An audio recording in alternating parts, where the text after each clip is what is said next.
Hello সবাইকে, আমি আজকে ছোট মাছ, বেগুন, গাজর দিয়ে একটা সবজি করব। চলেন আপনাদের সাথে রেসিপিটা শেয়ার করি। এখন কড়াইতে কেটে রাখা বেগুন, গাজর, মাছ,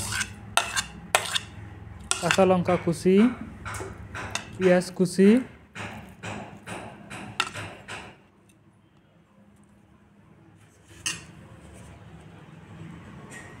জিরের গুঁড়ো, হলদির গুঁড়ো,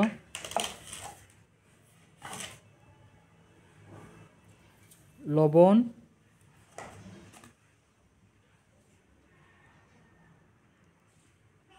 মিঠা তেল, সব একসঙ্গে মিক্স করে নেব। এখন ধনিয়া কুচি দিয়ে মিক্স করে পরিমাণ মতো জল দিয়ে চুলায় বসিয়ে ঢাকা দিয়ে দিব।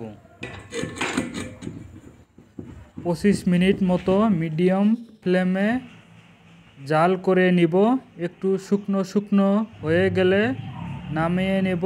এই তো আমার সবজি রেডি হয়ে গেছে। যদি রেসিপিটা ভালো লাগে তাহলে ভিডিওটা একটা লাইক করবেন আর আমার চ্যানেলটা সাবস্ক্রাইব করবেন। ধন্যবাদ।